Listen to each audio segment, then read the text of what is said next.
Le magazine Info 15 vous informe à temps réel, comme vous le savez. Nous avons débuté ensemble avec vous cette semaine et nous voici à la fin. Voici votre page rétrospective. Et pour tout commencer, dans la journée du lundi du 26 au 28 octobre, s'est tenu le sommet de 3 bassins forestiers en République du Congo. Le président de la République, Félix-Antoine Tshisekedi Tshilombo, a pris part où il a centré son discours sur les atouts et les opportunités du secteur forestier congolais. Dalia Abelema. Au moins 3000 personnes représentant le gouvernement, mais aussi des organisations internationales, ONG, sociétés civiles, scientifiques, chercheurs environnementaux et les populations autochtones ont pris part à cet événement. Plus ou moins 10 chefs d'État du continent, entre autres de la RDC, le Congo-Brazzaville, Burundi, Centrafrique, Comores, Gabon, Guinée-Bissau, Kenya, Sao Tomé et Principe, ont répondu présents au sommet des 3 bassins forestiers tenus en République du Congo-Brazzaville. Arrivé les samedis sur le sol brazzavillois, le président de la RDC, Félix-Antoine Tshisekedi Tshilombo, accompagné de la distinguée première dame Denise Nyakeru, pour prendre part à ces sommets qui s'est tenu du 26 au 28 octobre 2023, avec comme objectif principal de coordonner les politiques de lutte contre la déforestation et de protéger les climats. Au cœur du débat mondial sur le réchauffement climatique, les bassins du Congo, de l'Amazonie et des Bornéo-Mékong qui détiennent la solution. Dans son allocution, le président de la RDC, Félix Tshisekedi, s'est apaisanti sur les atouts et les opportunités du secteur forestier congolais. Profitant de la même occasion, le chef de l'État Félix Tshisekedi a évoqué la situation sécuritaire à l'est de son pays. Le jour où nous mettrons fin à ce à quoi nous assistons aujourd'hui, à l'est de la République démocratique du Congo par exemple, des voisins qui viennent semer la pagaille, la mort, la désolation, uniquement dans le but de s'enrichir, de piller les ressources. Le jour où nous mettrons fin à ce genre de comportement, alors oui, là nous aurons compris.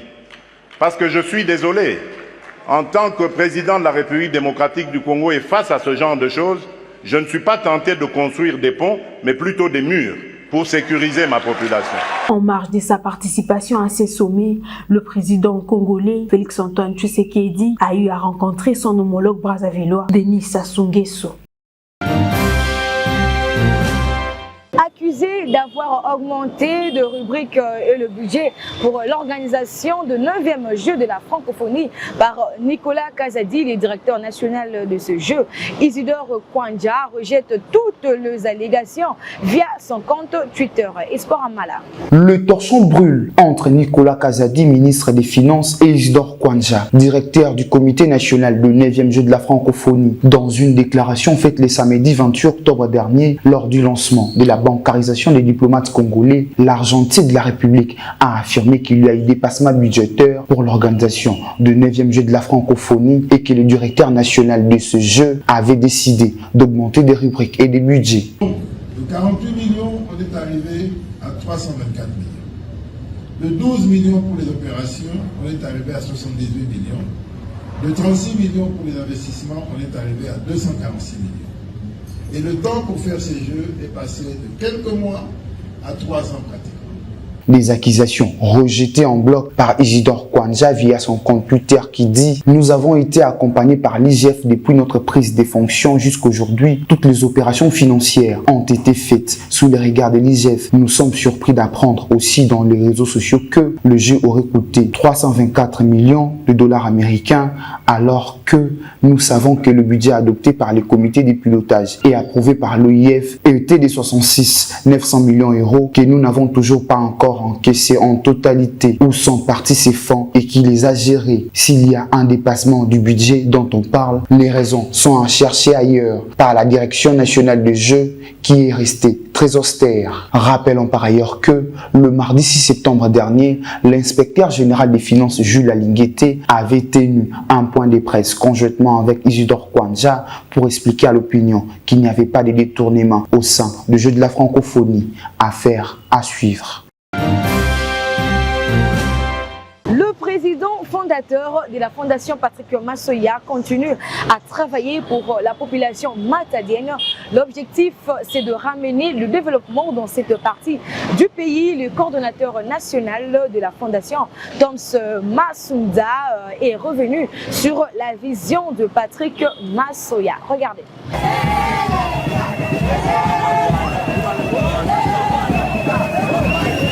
Connu sous les noms de Bic Rouge grâce à sa façon de faire, lui c'est Patrick Massoya bin Ombunga. Nouvelle figure dans la sphère politique mais ancien dans la vie quotidienne de la population matadienne grâce à ses actions menées pour les bien-être de tous. Au nom de sa fondation portant son nom, en sa qualité de fils maison, c'est-à-dire natif de la ville de Matadi, Patrick Massoya bin Ombunga a fait le choix de postuler à l'élection provinciale en 2023 pour mettre en place son savoir-faire. Ces multiples stratégies, projets pouvant ramener le développement dans cette partie de la RDC, aussi être défenseur et porte-parole du peuple né Congo auprès du gouvernement provincial qui est central. Témoignage fait par le coordonnateur national de sa fondation, Toms Masunda Mavungu. Patrick Massoya, c'est un philanthrope.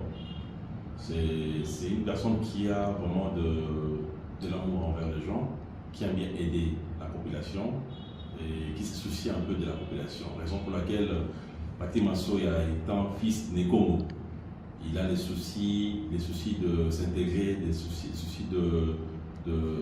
d'être proche de sa population. Il est né, grandi à Matadi, et il a voyagé, il a fait un déplacement pour les États-Unis, donc il a passé pendant 20 ans aux États-Unis. Et vu qu'il a toujours ces soucis-là de retourner chez lui, et raison pour laquelle il a l'initiative de créer cette fondation dans le sens d'aider la population matadienne en particulier, et de la province du Congo central en général. Longtemps œuvré dans les aides humanitaires, l'homme au bon cœur, Patrick Massoya, continue d'aider la population dans de multiples besoins. Récemment, il a répondu oui et présent aux patients de l'hôpital général de Kinkanda, où il a payé les frais de l'hospitalisation des patients et il a promis de revenir pour la réhabilitation de l'hôpital de Kinkanda, l'hôpital qu'il a vu naître.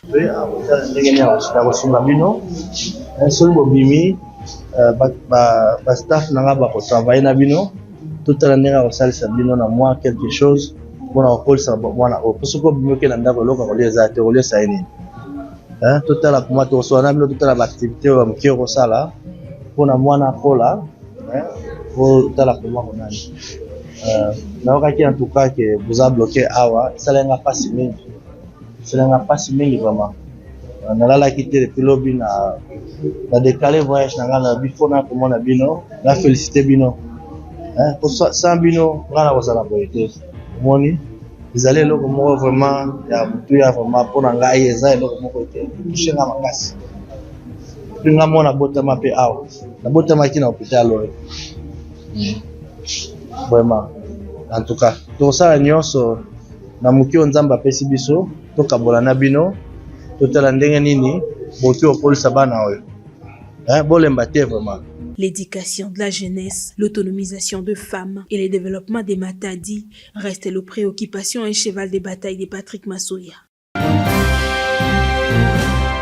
Et pour la journée de mardi, accusé de meurtre, kidnapping, cambriolage et détention illégale d'armes à feu et blanches, près de 450 présumés criminels ont été présentés à la population le mardi 31 octobre par la police nationale congolaise lors d'une parade encelée. Espoir Amala. Face à la recrudescence de l'insécurité dans la ville-province de Kinshasa, la police nationale congolaise avait mis la main sur plus de 450 présumés criminels. Ces civiques ont été présentés le mardi 31 octobre lors d'une parade de la PNC à Kinkole dans la commune de Lancélé par le général Blaise Kilimbani, commissaire provincial de la police nationale congolaise de la ville-province de Kinshasa. Selon le numéro 1 de la police à Kinshasa, ces criminels sont accusés de meurtre, de kidnapping, de cambriolage et de détention illégale d'armes à feu et blanches. Ces présumés criminels seront transférés devant les juridictions compétentes afin de subir la rigueur de la loi. Notons par ailleurs d'ailleurs que l'insécurité à Kinshasa, notamment le phénomène Kuluna, a pris une autre tournure.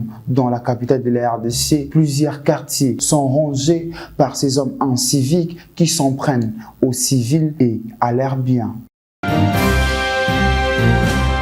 Pour le mercredi, le candidat président à l'élection de décembre 2023, Moïse Katumbi, s'est adressé à la nation congolaise le mercredi 1er novembre dernier. Dans son discours, l'ex-gouverneur du Katanga a remercié la CENI et la Cour constitutionnelle pour la validation de sa candidature et a exhorté la population de rester vigilant jusqu'à la publication des résultats. Congolaises et Congolais, chers compatriotes, je tiens à saluer l'attitude de la CENI et la Cour constitutionnelle pour le traitement équitable des candidatures à l'élection présidentielle.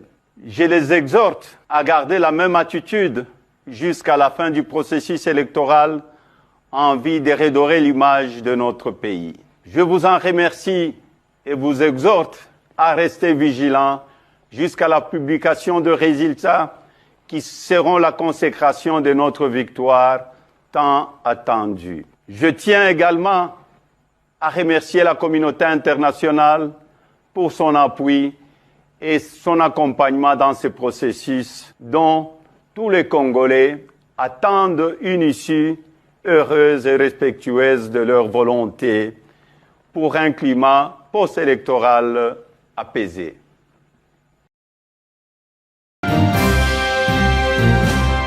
Et dans la même catégorie, après examen à la Cour constitutionnelle qualifiée recevable, Joël Billet a déposé sa candidature à la présidentielle de décembre 2023.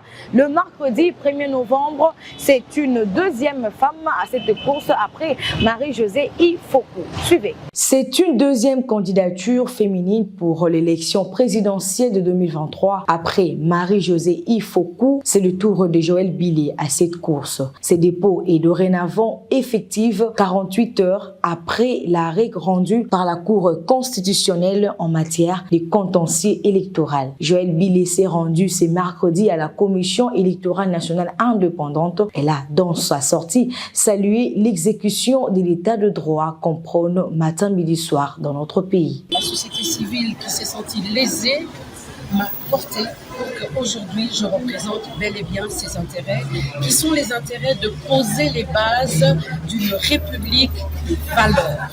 Quand je dis les valeurs, il faut abattre tout ce qui est tribalisme, abattre tout ce qui est tricherie, abattre tout ce qui est mauvaise gouvernance, et l'occasion sera donnée, et donnée en tout cas pour ma candidature pour que les choses se fassent de cette manière. À savoir, la CENI compte désormais 25 candidatures à l'élection présidentielle de décembre 2023, que le meilleur gagne. Dans le reste de l'actualité, le général de brigade Edi Kapand a reçu l'étendard de commandement de la 22e région militaire des FARDC de main du lieutenant-général Asinda Sikabwe Fall, chef d'état-major de la force terrestre.